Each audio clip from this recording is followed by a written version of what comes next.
Sementara ketika dialektika itu telah diaktifkan Rocky Gerung, kemudian dia batalkan dengan meminta maaf. Itu yang saya kesalkan. Saya rasa Rocky Gerung harus berpikir ulang untuk menarik kembali ucapannya tadi. Polemik-polemik yang diciptakan oleh Rocky Gerung dalam rangka menumbuhkan akal sehat, dalam rangka menumbuhkan dialektika. Karena negara demokrasi itu akan hancur kalau tidak ada dialektika.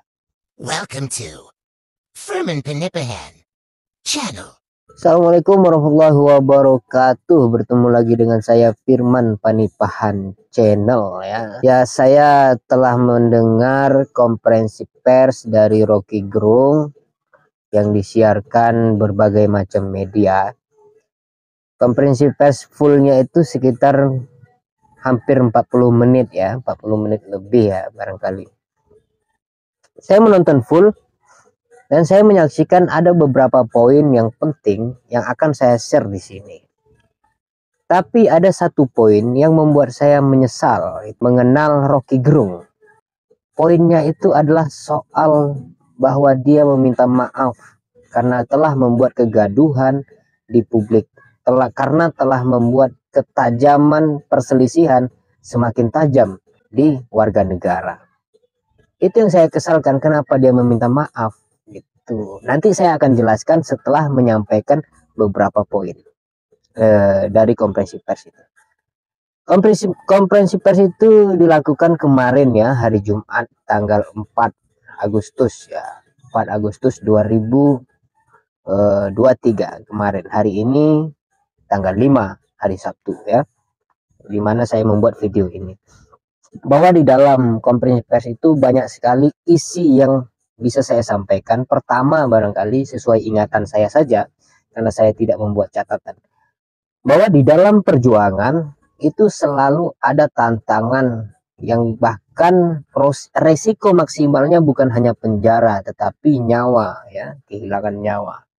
Dan itu terbukti dalam sejarah panjang Republik ini gitu. Di 98 banyak orang yang hilang tidak kembali. Tahun 2004 ada yang dibunuh karena terlalu kritis seperti Munir. Dan banyak pembunuhan-pembunuhan yang lain yang gelap yang diduga dilakukan oleh pemerintah. Karena kasus itu tidak pernah selesai, kita tidak tahu siapa dalangnya. Dan Rocky Gerung di era demokrasi reformasi ini memperjuangkan demokrasi dan bersikap kritis terhadap pemerintah, juga mendapatkan ancaman yang tidak bisa dielakkan.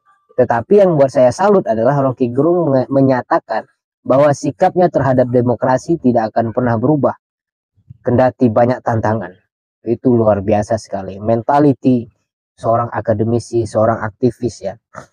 Bagian yang kedua adalah yang ingin saya share di sini melalui apa yang disampaikan Rocky Gerung di konferensi pers itu adalah bahwa ternyata negara ini, negara demokrasi Indonesia ini, berdasarkan NKRI, Negara Kesatuan Republik Indonesia, memiliki semacam gen-gen gen kerajaan yang tidak hilang gitu. Itu terbukti dari apa yang disampaikan oleh Rocky Gerung, seperti Muldoko siap pasang badan untuk bela Jokowi. Ini sangat kerajaan sekali gitu. Bahwa dimana ketika rajanya diusik, maka menteri-menterinya pasang badan. Ini sistem apa kita ini gitu. Itu yang disampaikan oleh Rocky Gerung, bahwa dia bingung kenapa ada mental seorang birokrat yang membela atasannya siap pasang badan. Istilah itu juga disebut oleh Rocky Gerung istilah preman. Kalau relawan untuk pasang badan membela orang yang diidolakan itu tidak masalah, kata Rocky Gerung. Karena relawan dia takjub, dia menyukai seseorang itu bukan dari jabatannya tapi dari sosok.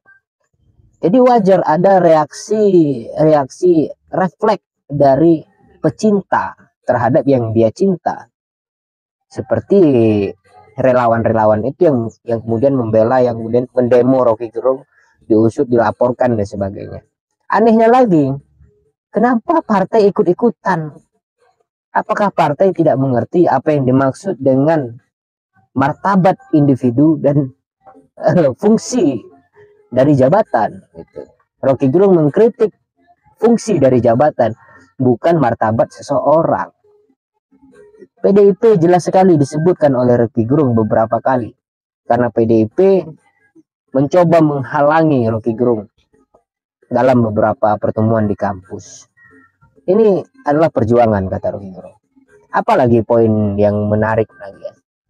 Poin yang paling menarik adalah edukasi ya, edukasi terhadap terhadap para pers wartawan ya, bahwa ketika kita mengutip informasi dari siapa saja itu tidak perlu minta izin gitu, karena memang harus sifatnya otoriter, apa namanya istilahnya, karena kita mewakili rakyat, untuk mempublikasi informasi itu bagi saya.